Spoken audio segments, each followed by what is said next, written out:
Buenas noches, bienvenidos al evento Una historia de transformación. Y desde una infancia humilde en Tacuarembó hasta su actual precandidatura, el doctor Robert Silva sin duda ha tenido que transitar por varias situaciones en su vida. La idea es hacer un repaso en esta oportunidad y tratar de entender también aquellos mojones que fueron claves para forjar hoy su figura. Él no sabe de muchas cosas que van a suceder esta noche, quizás alguna sorpresa podamos tener por allí también.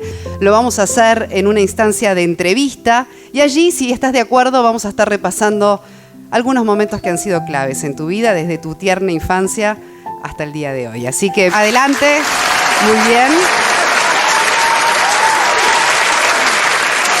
Comenzamos este viaje desde aquel pequeñísimo Robert de su Tacuarembó natal hasta el día de hoy. Fíjense esta primera imagen que vemos en pantalla y ya que estoy, repasemos que naciste en 1971, Robert Silva García, el hijo mayor, ¿verdad?, de una familia compuesta por su madre, también su abuela, que eran ambas maestras, y su papá empleado en un bar.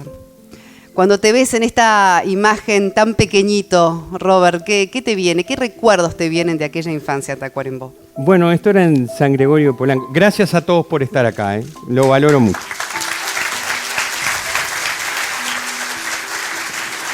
Esto es en San Gregorio de Polanco, en donde viví hasta los 5 años. Aprendí a caminar y esa es la foto de mis primeros pasos en la vida.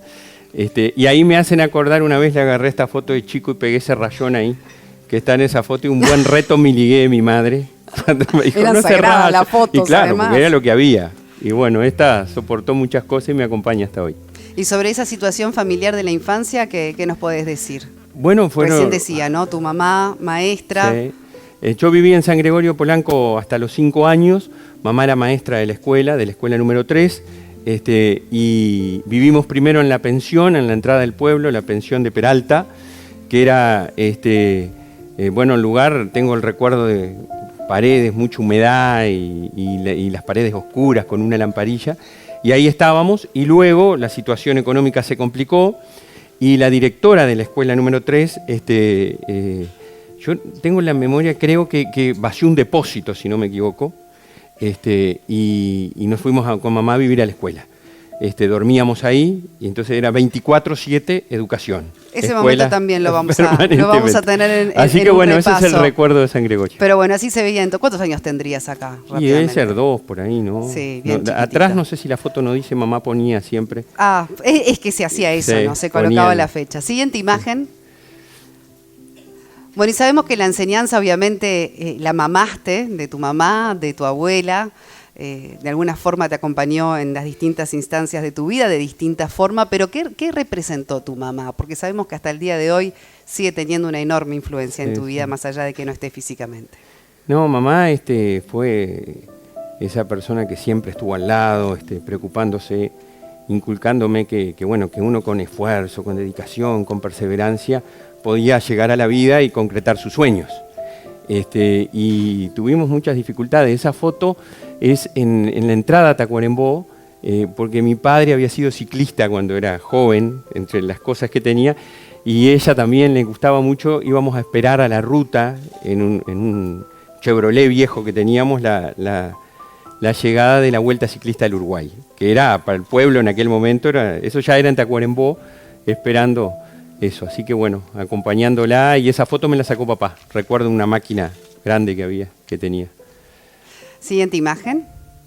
Bueno, y esto que un poco te adelantabas a contarnos, que fue cuando te fuiste a San Gregorio de Polanco, donde, bueno, fueron años especiales, ¿no? Porque tu mamá fue trasladada allí, ¿verdad?, como maestra, y vivían, como bien contabas recién, literalmente en la escuela. Recién los fines de semana regresaban a Tacuarembó para ver a tu papá. Sí, no todos, ¿no? Porque no había plata todos, para los pasajes. Pero vos, tu hermano, vivían mismo en la escuela, ¿no? Sí, vivimos después. ¿Y cómo fue eso? ¿En qué te marcó al menos, ¿no?, esa experiencia? Fue una experiencia de compartir. Esa foto es en jardinera en el frente de la escuela.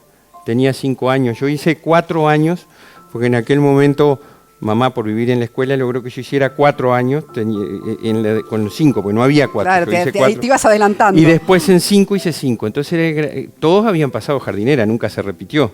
Y a mí en la escuela 3 de San Gregorio me decían el repetidor, porque había hecho 2 veces jardinera. Entonces me decían, ahí viene el repetidor, decía, porque andaba con el delantal. Y esa es en primero, ese era el patio de la casa de Tacuarembó. Me acuerdo esos bloques del muro, sin revocar, que yo jugaba a tirar la pelota ahí. Y eso me ligué a un reto de mi abuela, que no saben el reto que me ligué después de esa foto. ¿Cómo va a salir con una moña tan arrugada y mal hecha? Ahora sí, no puede ser. Y ahí me enseñó a poner las manos, a hacer la moña, a plancharla primero, cómo tenía que ser. Y bueno, está jardinera y primero. Ahí es la combinación. Qué genial esto de aquellos tiempos, ¿no? Que una sola fotografía te pueda llevar a ese momento con tanto detalle, ¿no? Eso es increíble. Siguiente imagen. Bueno, y acá te vemos, digamos, alumno. ¿Qué recordás de esta foto? ¿Qué era, fin de año? Era la fiesta de sexto escuela, que era tradicional y sigue siendo, por suerte en muchas escuelas, bailar el pericón. Y bueno... Disfrutaba siempre de esas tradiciones. Y me habían hecho, me hice la letra de mi madre en la vincha, Viva la Patria, que después aprendí que nosotros decimos Viva la República. Pero bueno, ahí decía Viva la Patria, y estábamos con Susana, era mi compañera que bailábamos, ahí en la escuela número 8, en la escuela pública de Tacuarembó. ¿Eres buen alumno? ¿Te destacabas como alumno o qué? Tuve todo un poco, tuve algunas dificultades. Me acuerdo que me costó mucho aprender a leer, y mi madre me hizo con cartulina la, le, li, lo, lu, sa, se, ma, me. Entonces con eso yo armaba de distintos colores y ahí me enseñó ella. Porque me acuerdo que le habían dicho, no va a aprender a leer, no va a aprender a leer. Entonces va a aprender a leer. Y bueno, y ahí me ayudó pero en sexto me fue muy bien, pasé con sobresaliente muy bueno. Y anduve bien ahí. Buenísimo. Bien. Bueno, y ahora pasamos a la siguiente imagen, pero me parece que se viene una sorpresa, porque vamos a tener algunas sorpresas que van a aparecer, van a irrumpir durante esta conversación, un tanto bizarras, ¿eh? Eso, no sé, abrila y después saquemos conclusiones, a ver qué tenés adentro de la caja. Yo no tengo nada que ver con las cajas, por las dudas. Le falta todavía, le falta. ¿Qué es esto? Un melón, bueno, qué notable. Pero pará, un melón, después me aparece acá una computadora de la época, una TK90. Sí. ¿Qué tiene que ver el melón en la caja, el teclado de la computadora? A ver si hay allí alguna historia. Bueno, eso es alguien que sabe la historia. Mi padre con una quiniela, la primera casa compramos el terreno con una quiniela, que papá jugaba a la quiniela, y después compré una chacra de 5 hectáreas, a 4 kilómetros, 5 de Tacuarembó, y plantábamos, íbamos y cosechábamos. Y yo ahí aprendí, el otro día visitamos, Guido, ¿te acordás? Visitamos en Tranqueras plantaciones de sandía. Y yo les contaba que ahí aprendí algunas cosas de la sandía, de cómo se cosecha, se carpe, se la cuida, las guía, todo, cuando está madura, cuando no. Y porque mi padre tenía una chacra. Entonces con mi hermano, una vez, cuando éramos gurises, chicos, estaba en la escuela, le dijimos que queríamos tener una computadora, que era la TK85 y la TK90. Y bueno, nos dijo, bueno, mijo, usted tiene derecho a tener la computadora, sí, está muy bien. Bien. Pero lo que vamos a hacer, dice, yo le voy a hacer una huerta de melones, usted la va a plantar con su hermano, la va a cuidar, va a cosechar, va a vender y con lo que junte se va a comprar la computadora. Y bueno, y eso estuvo interesante porque nos aprendimos, ¿no? Cosechábamos los melones, que hay que cuidarlos, que no se machuquen, les poníamos pasto, todos los recubríamos con pasto para ponerlo. Y salíamos, mi hermano tenía una bicicletita chica, Graciela, que le poníamos un cajón de plástico atrás con unos pulpos y salíamos y vendíamos. Y conozco mucha gente en Tacuarembó que el otro día me paró una persona y me dijo, ¿cómo? Bueno, en fin, que va a apoyar y eso. Dice, pero si te conozco desde que vendías en la Gracielita Rodado 5, te compraba dice, melones. Los melones, que andabas por la calle con tu hermano vendiendo melones. Así que bueno. Es una linda historia, una linda historia. Muy linda esta, historia. La verdad No te voy a sí. preguntar cuántos melones tuviste que vender para la computadora, pero bueno. Una cantidad. Te queda en una anécdota. Siguiente imagen. Bueno, ahora sí, nos vamos a la secundaria, Robert. Sí. Tu mamá. Sí, mamá. Ese es un momento bien importante. Mamá consiguió durante 4 años, 4 o 5, una beca. Yo fui siempre a la educación pública, pero ahí fue al Colegio Jesuita San Javier de Tacuarembó por una beca que mamá consiguió. Y siempre ahí había un grupo B, primero B, segundo B, tercero B, cuarto B, y ningún año se había podido elegir compañero. Había un sistema de elección de compañeros muy riguroso, ¿no? De votación secreta, en donde luego había que tener una mayoría especial para salir electo mejor compañero. Y eso fue en 4º año de liceo, que por primera vez el grupo B, el grupo que venía toda la generación igual, eligió un mejor compañero, que Fuiste elegido el elegido mejor por compañero mis compañeros, sí. en aquel cuarto de liceo. Y no saben lo que fue, ahí no está registrado, pero todos gritando, fue uno también. Y ahí está el diploma, ¿no? Se ve ahí abajo, nos daban un diploma con el nombre, que si lo busco... ¿Y por qué te habrán elegido en aquel momento el mejor compañero? Sí. ¿Qué cualidad de compañero tenías que llevó a esa importante elección? Bueno, yo siempre me caractericé por lo que me decía mamá, que yo lo dije el 7 de noviembre. Lo más importante es siempre ser buena gente, y yo lo traté siempre de ser. Y una característica que me inculcaron de chico es siempre ponerte en el lugar del otro, es decir, tratar de ser solidario. Y en definitiva tratar de, como a veces yo digo tantas veces que hemos conversado en tantos lugares, tender la mano, ¿no? Y bueno, en ese colegio donde había mucha gente y yo no,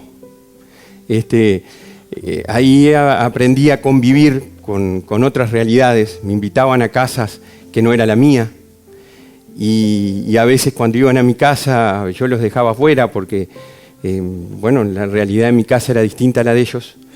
Y ahí uno logró, a pesar de esas, llamémosle, diferencias, situaciones culturales, económicas, sociales distintas, bueno, estar en un momento que a veces, como decíamos siempre, ¿no? Mi madre siempre me decía, mire, mi hijo, que la plata no es todo.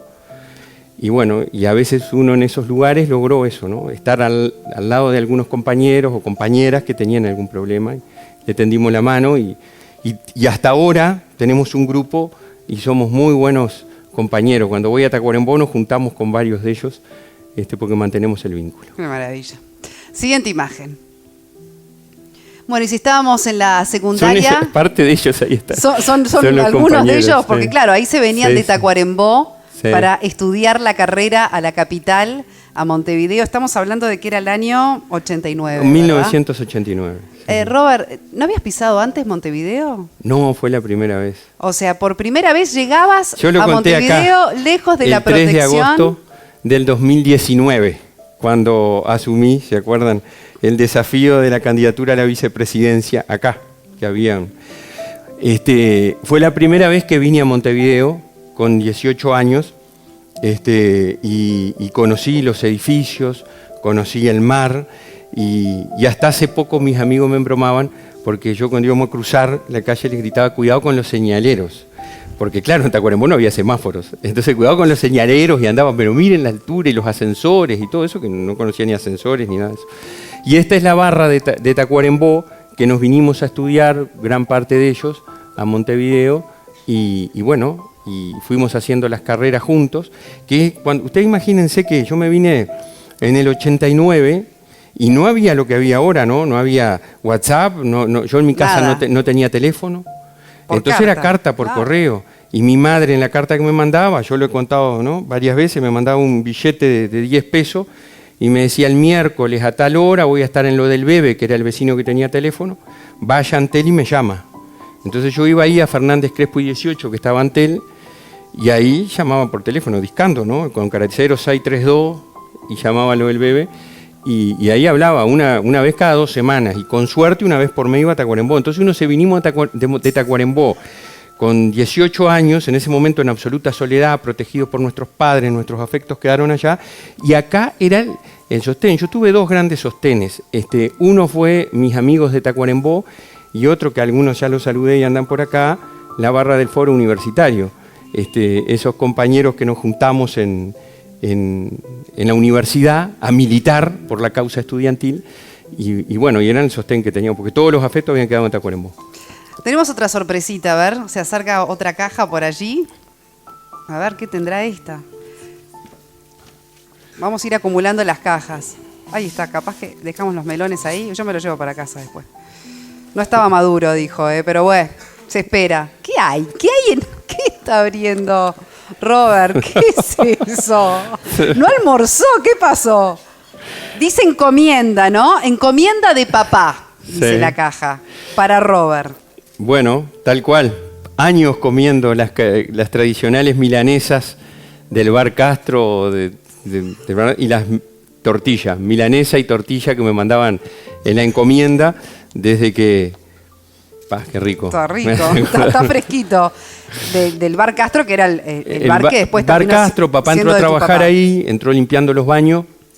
Cuando se vino, él trabajaba en campaña y se vino, entró limpiando los baños, después pasó a mostrador. Y después cuando se jubiló y vendieron el bar, quiso que el dueño vendérselo a él, le hizo viste esas cosas que se hacen de mucha facilidad y él quedó del bar. Y yo toda mi carrera la hice comiendo milanesa, tortilla, pollo y lechón al horno. Eso era lo que me venía en la encomienda y a cada tanto una encomienda de mi madre. Pero qué importante que era, si bien parece muy gracioso contado así, pero qué difícil también era, porque dependías, sí. Vamos a decirlo así, el lechón al horno es un manjar, de esas ¿verdad? Encomiendas, ¿no? El lechón al horno es algo espectacular. Lo que pasa es que 6 años comiendo lechón... Entonces lo que hacíamos, yo después de un tiempo me fui a la residencia Sagrada Familia a vivir, y lo que hacíamos, y primero lo hacíamos en la pensión, yo me vine a una pensión. Yo paso con mis gurises por ahí, a veces cuando lo voy llevando al liceo, el otro día hice eso, pongo baliza y le digo, ahí vivía papá, en esa pieza, con 4 más que teníamos 3 sillas, y no nos daba para sentar a los 4, teníamos que turnarnos, si no nos sentábamos en una cucheta, para que valore, ¿no?, las cosas que van pasando. Y yo a veces, ya llegó un tiempo que estaba tan harto de comer lechón, que ya, entonces hacíamos con los compañeros, hacíamos cambio.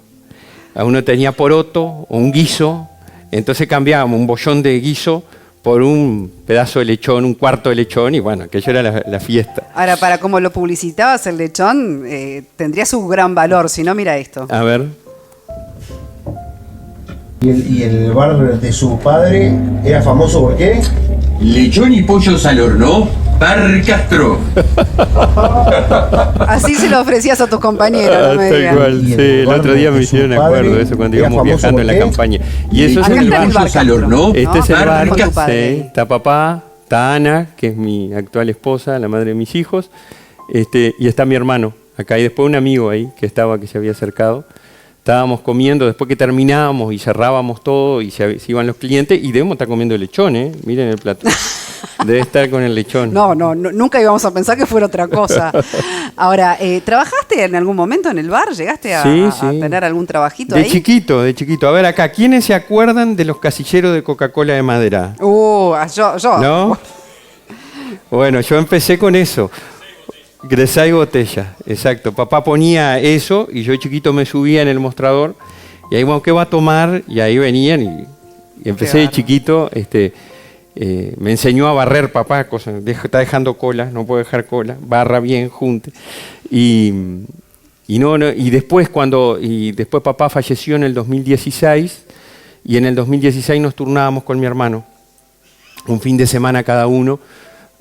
Abrir el bar, levantarnos a las 4 de la mañana, prender la parrilla, poner los lechones, los pollos al horno y a las 9 y algo empezaba a caer la gente. O sea que trabajé de chiquito y después ya grande, en el 2016 volví al ruedo. Y volviendo ahora, retomando aquella etapa de universitario, Robert, hubo un momento que transitaron una situación económica muy compleja, tu familia. Coincidió además con la separación de tus padres. ¿Y cómo te la rebuscabas también? Porque en un momento esas encomiendas quizás ya no podían llegar, ¿verdad?, a Montevideo para darte una mano mientras estabas estudiando Derecho. ¿Y qué cosas se te ingeniaban hacer para poder salir adelante en esas circunstancias a veces tan complejas? No, a ver, yo tuve un tiempo final ahí cuando vino la crisis ahí que no... Y tuve que trabajar en la Sagrada Familia donde vivía, los hermanos me dieron una mano, entonces yo ayudaba en lo que era la limpieza de los baños, el cambiar los tubos de luz, el controlar el mantenimiento general de la Sagrada Familia a cambio de... el alquiler. Sí, donde vivía. Y después tenía las encomiendas y después trabajaba de procurador en un estudio y con eso me recibí. Bien. Logré recibirme. Tenemos una anécdota, a ver, que alguien comparte para vos. Varios que teníamos unas audiencias en Jung y entonces fuimos todos juntos, varios abogados compartimos auto. Y bueno, y mientras esperábamos que terminara el último, nos fuimos a tomar algo a un bar y entonces Robert quebró un vaso. Se me quebró un vaso. Bueno, vino el mozo, recogió las cosas, le dijo que no pasaba nada, que no importaba. Cuando vino la cuenta, él pagó la cuenta, la propina y pagó el vaso. Ante la sorpresa del mozo que le dijo no es necesario, y él le dijo yo trabajé en un bar y tengo muy claro que con el vaso que te rompí, cuando lo repongas, se te va la ganancia de lo que consumimos. Así que por supuesto que te dejo el vaso. Y bueno, él siempre está así, pensando en el otro y en lo que necesita el otro y en la realidad de los demás. ¿Recordabas esa anécdota? Sí, sí, tal cual, porque uno medía todas esas cosas, ¿no? Los costos fijos que tiene o cuando hay que reponer la ganancia. Sí, tal cual. Fuiste consejero en la facultad. Sí. Un rol que quizás no todo el mundo entiende bien de qué se trata, ¿no? ¿Qué hacías como consejero en aquel entonces, mientras estudiabas? Bueno, eso fue en el año 92, generamos un movimiento estudiante, anda Augusto Montes de Oca por acá, generamos un movimiento de estudiantes, teníamos una hegemonía total de la CGU, hacía 12 años que ganaba en la facultad, vinculada al Partido Nacional y con parte de nuestro partido, y ahí generamos un movimiento con el objetivo de competir por lugares en el gremio de estudiantes, en el centro de estudiantes, y también por un lugar en el consejo.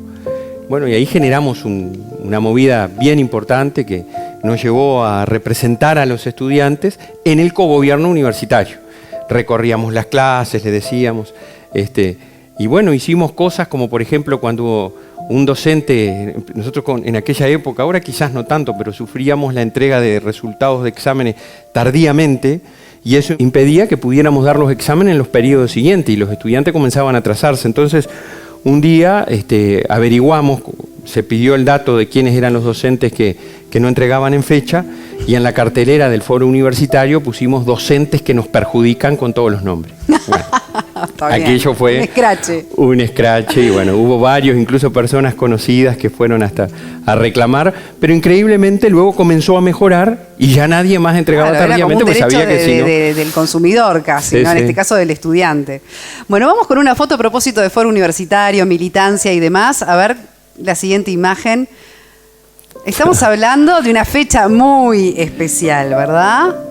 1 de marzo, año 2000, no sé si recordás. Sí, tal cual. Gana la elección Jorge Valle y ahí estaban.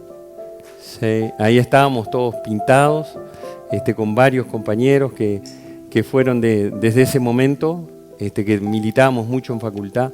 Logramos incorporar mucha gente que incluso no era del Partido Colorado.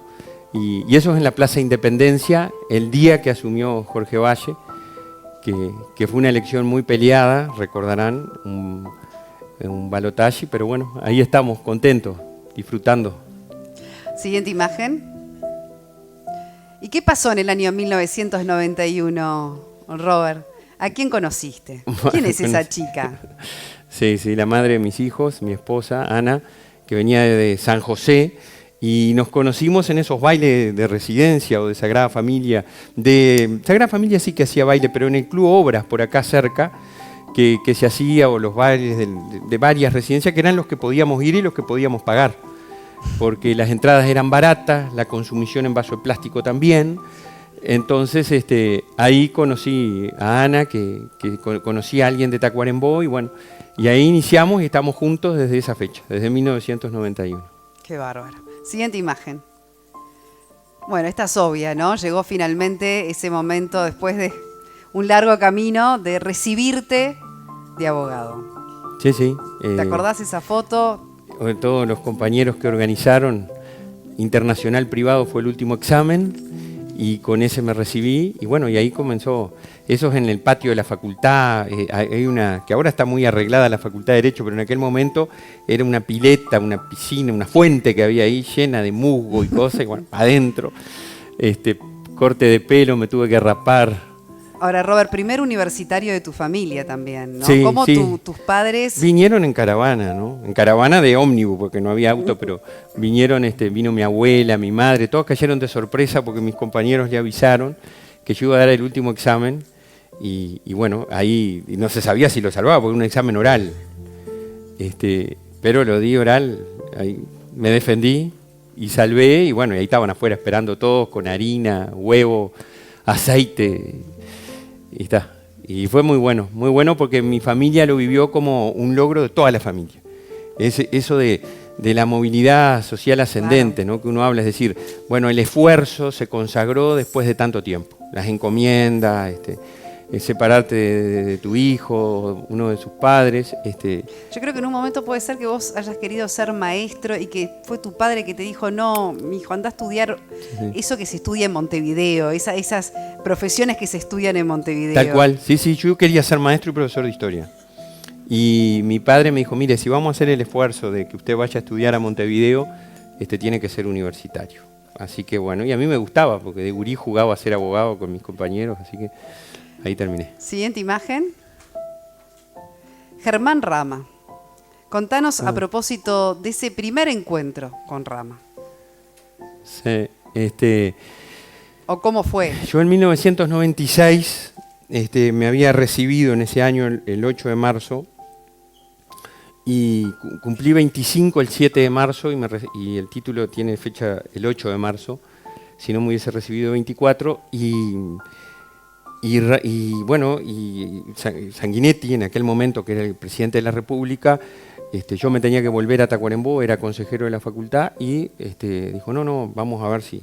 Entonces me llamó y me dijo, vamos a confiar en vos, hacete fuerte en derecho administrativo, andá a trabajar a la educación, hay un cargo de confianza, que siguen siendo, ¿no? Por ley son cargos de confianza. Y bueno, con 25 años en aquel momento asumí la Secretaría General y era un señor, ¿no? El profesor era, por favor. Yo entré a trabajar a secundaria y bueno, y lo fui conociendo de a poco, un carácter muy especial, pero una persona muy metedora, muy trabajadora, que amaba la educación pública, que amaba el Uruguay y que quería darle al país las oportunidades que él tuvo como hijo de gallegos que llegaron con una mano atrás y otra adelante, como él me decía. Y me formó muchísimo, fue una persona que por suerte la acompañé hasta que estuvo bien, la acompañé siempre. Y a propósito de la Secretaría General del CODICEN, tenemos una anécdota de alguien por allí que quiere compartirla. Una vez cenando en la casa de Robert y Ana, que nos dijo que se iba a presentar como candidato para integrar el CODICEN por el orden docente, y nos pareció una locura. Le dije, mira, estás loco, no tenés nada para ganar, tenés todo para perder, me parece que no tiene sentido que lo hagas. Por suerte, no me hizo caso, se presentó, ganó las elecciones contra viento y marea, demostrando que es un Quijote. Es una persona que va contra viento y marea, tiene las cosas claras y las convicciones firmes. Y eso es un elemento fundamental en la vida de Robert en todo lo que ha hecho. Un amigo. Pese a las opiniones, seguía firme. Fue una locura, fue el año, ¿se acuerdan que hubo una manifestación de como 50.000 personas en contra de la declaración de esencialidad que hizo el gobierno de Tabaré Vázquez? Y me decían, es una locura presentarte, ¿cómo te vas a presentar? Y nos presentamos. Y bueno, y ahí hicimos un gran trabajo con apoyo de varios compañeros que tuvimos y logramos, en definitiva, generar un movimiento que me llevó al CODICEN y fue algo absolutamente inesperado, que de 2 cargos en el CODICEN, luchando contra todo el aparato del PIT-CNT. Voy a contar solo una anécdota. Yo un día llego a Salto y me espera una docente y yo llego en Turil, voy a la terminal, me mojo un poco la cabeza, viajé toda la noche, la cara, me lavo la cara con una valijita con rueda y ahí llevaba una cantidad de folletos y de listas. Y cuando llego al Liceo 1 de Salto, que ahora cumplió 150 años, a dejar un montoncito de folletos y un montoncito de listas, llega una camioneta de los sindicatos y deja los fardos de volantes, de listas, de cosas. Y realmente, digo, era una pelea con un tenedor. Y sin embargo, con el compromiso y el esfuerzo de todos los docentes, que hasta colecta hicieron, y alguno debe andar por acá en la vuelta, hasta colecta se hizo para pagar las listas, los pasajes, las llamadas telefónicas o las visitas. Logramos casi 7.000 votos de docentes y fue en base a eso. Demostración, como siempre digo, de que no hay imposibles y que con esfuerzo las cosas se logran. Te dejaron ahí un paquetito.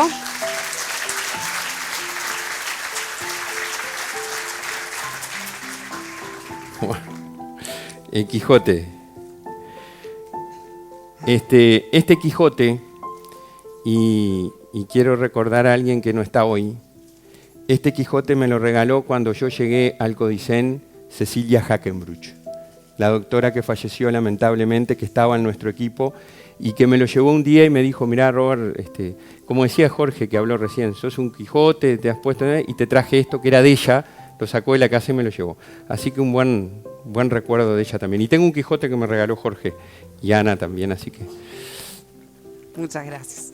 Vamos a continuar con la siguiente imagen. Sobre la docencia, Robert, acá te vemos en plena función docente. ¿Decís que es tu verdadera vocación? Sí, yo digo que sí, que mi verdadera vocación es la docencia. Siempre la ejercí con mucha pasión, con mucho compromiso. Trabajaba hasta las 11 de la noche. Cuando era consejero pedí para una excepción, para trabajar gratis y no cobrar. Trabajé varios años, el 16, el 17, el 18 y hasta el 19 gratis, porque la Constitución establece que vos no podés trabajar en el lugar donde sos integrante de un directorio de un ente autónomo, salvo la docencia. Entonces pedí la excepción, la UTU resolvió la excepción y trabajé, porque realmente es un momento muy lindo. Y yo tengo excelentes recuerdos de los cursos de UTU, que fui docente desde el año 2001, 2002, hasta que renuncié en el año 2019 por todas estas actividades. Vemos una serie de imágenes, a ver de qué se tratan. Hoy, como candidato a vicepresidente, me comprometo a trabajar para que todos tengan oportunidades como las que tuve yo. Bueno, cortito, pero me da el pie para preguntarte qué fue para ti también ese momento en que te eligen para ser precandidato a la vicepresidencia. Inesperado absolutamente, no... Siempre estuve, milité desde chico en el Partido Colorado, ¿no? Mi padre, cuando yo era gurí, una vez me puso un libro de Valle arriba de la mesa y me dijo, bueno, mire, lea, porque este señor hace posible que usted tenga oportunidades, porque los que somos pobres tenemos salud pública, educación pública, usted cobró la asignación, así que lea que este señor fue el que lo hizo posible. Yo primero fui por tradición, luego me fui formando y fui colorado y vallista por convicción. Y cuando estaba en el gobierno de la educación, con los votos de los docentes, en el gobierno anterior del Frente Amplio, me di cuenta que la única manera de cambiar la educación era cambiando el gobierno. Y cuando me vinieron a buscar, dije, bueno, yo tengo que dar el paso, y en 48 horas, recordarán, ¿no? 48, 72 horas, se resolvió que fuera candidato a vicepresidente, y dimos una batalla que por suerte logramos cambiar el gobierno. A propósito...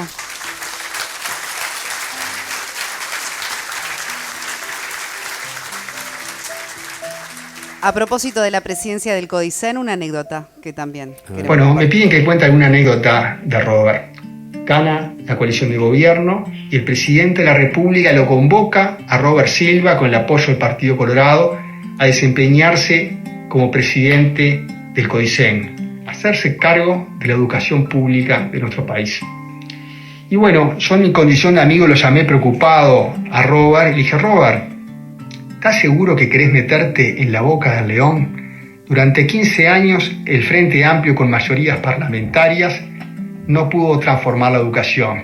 No lo dejaron. La defensa del status quo se lo impidió y ha generado mucha resistencia a las autoridades de la educación. ¿Estás seguro que querés meterte en este lío? Y Robert, de forma categórica, me dijo, mira, Augusto, ¿te acordás hace 30 años cuando empezamos a meditar cuáles eran nuestros sueños? ¿Cómo soñábamos nosotros transformar una sociedad más justa a través de la acción determinante de los gobernantes en la educación? Bueno, este es el momento y ninguna especulación política nos puede hacer apartar de ese camino. Ese es Robert Silva.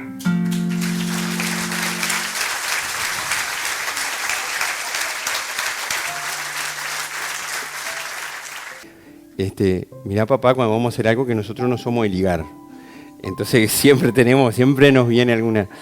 Y fue muy difícil, porque además de todo lo que dijo Augusto, que es cierto, que me lo dijo y que me advirtió, tuvimos la pandemia.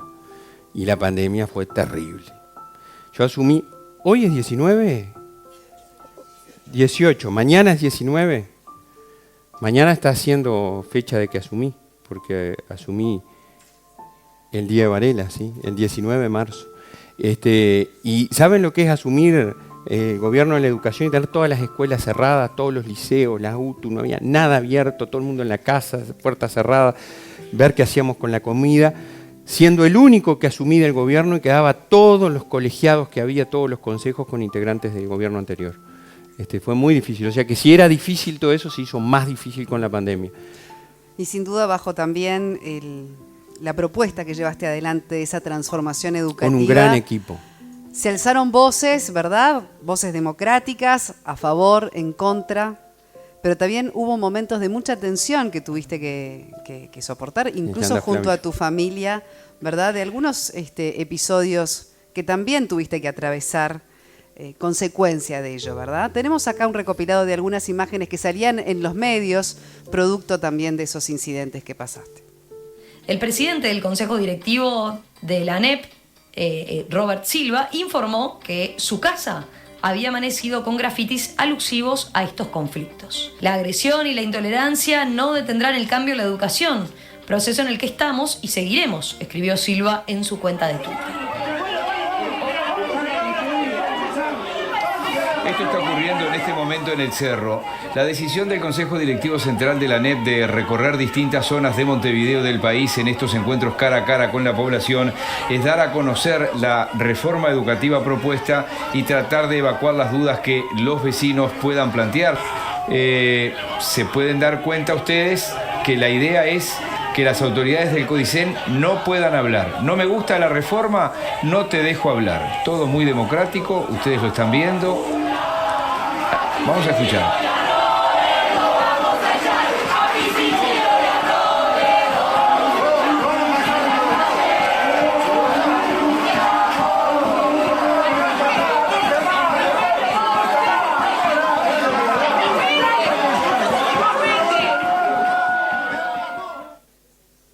¿Qué sacaste en limpio también de haber atravesado esa tensión, digamos, y de cómo debe encararse, ¿no? Ese tipo de circunstancia donde, bueno, entra en juego también la violencia?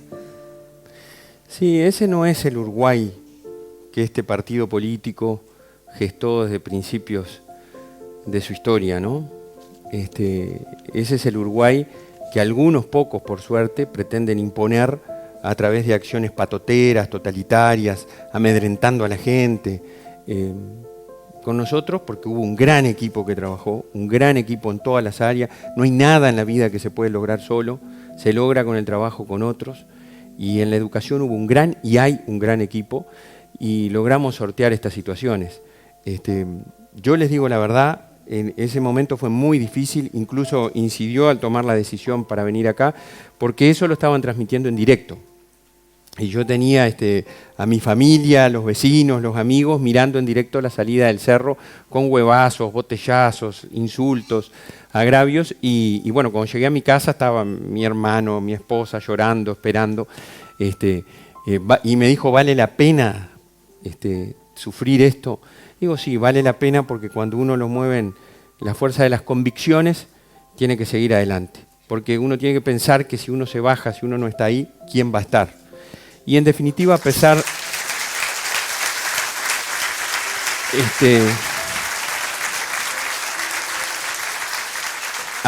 de todas esas dificultades, yo les digo la verdad, esos obstáculos, esas dificultades nos impulsaron a seguir adelante, a concretar el inicio del proceso de transformación educativa para darle a la gente las herramientas y los instrumentos que tiene que tener para desarrollar su proyecto de vida. Y la educación es clave y es fundamental. Y nosotros lo sabemos y por eso, en definitiva, hoy estamos tan contentos de que se haya logrado a pesar de esos muy malos momentos.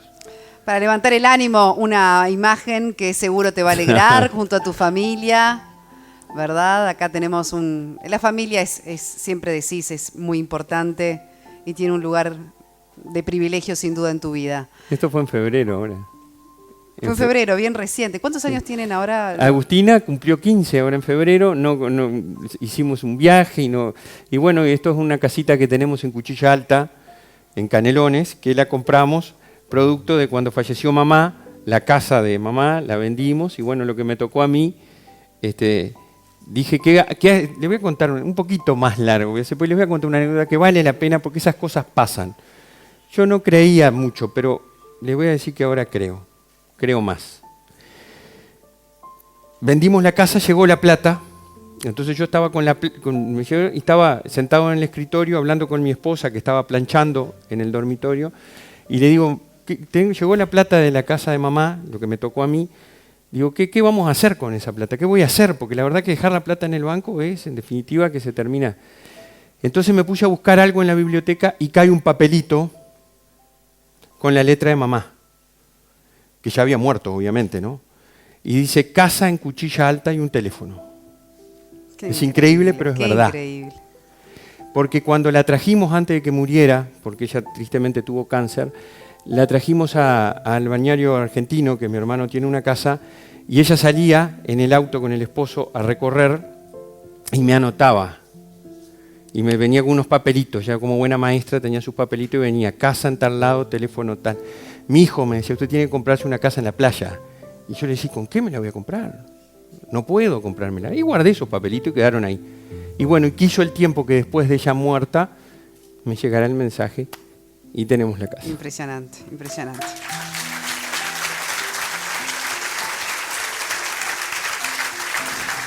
Bueno, y ya finalizando lo que ha sido de alguna manera este repaso por las distintas etapas de tu vida, no vamos a cerrar sin antes también transmitirte un último video que tiene que ver con unas palabras que te dedicó recientemente el presidente de la República, Lacalle. Y la transformación educativa es eso, Robert, es sacudir la morra a todos, para empezar al status quo de los gobernantes, que había que hacerlo, que estaba anunciada y que tenía que venir con el coraje como tenés tú para llevarlo adelante y yo te lo agradezco.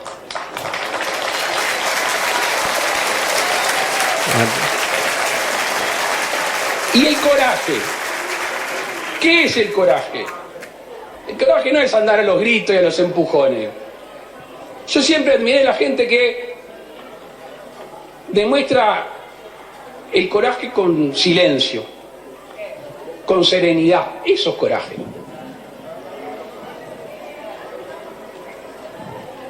Y se demuestra también con el verbo, ¿no? El hablar es lo que expresa lo que sentimos y pensamos. Y por lo general el coraje es calmo, es pausado y silencioso cuando tiene que ser. Y yo en todos estos años que tensiones nos han sobrado, nunca le escuché un grito, una salida de tono, pero siempre percibí en su forma de ser una íntima convicción que lo iba a llegar hasta las últimas consecuencias porque está convencido intelectual y afectivamente que era lo que teníamos que hacer. Así que, Robert, lo que vayas a hacer, muchísima suerte y muchas gracias.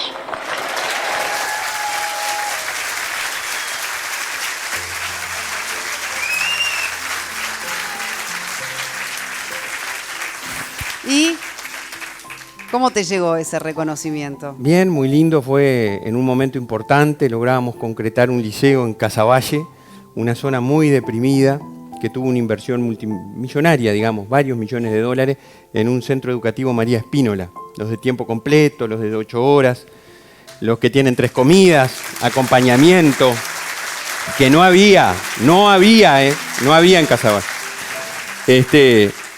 Y que llegamos y habían 7, y eso ténganlo claro, había 7 de tiempo completo. Y este gobierno termina con más de 60 de tiempo completo entre UTU y liceo. Para los que menos tienen, para los que más necesitan. Así que fue un momento importante de reconocimiento, porque cada tanto para uno seguir adelante siempre es lindo que reconozcan. Y nosotros con el presidente de la República, con mi partido, con mi sector, no hay duda que trabajamos espalda con espalda y tengo eterno agradecimiento de todo el apoyo que dieron en momentos tan difíciles. Pero también hay que reconocer, el presidente de la República siempre estuvo al lado. Él menciona la palabra coraje. ¿Y cuál es para vos el significado de esa palabra? Coraje es animarse a hacer las cosas que uno considera que tiene que hacer en un momento determinado.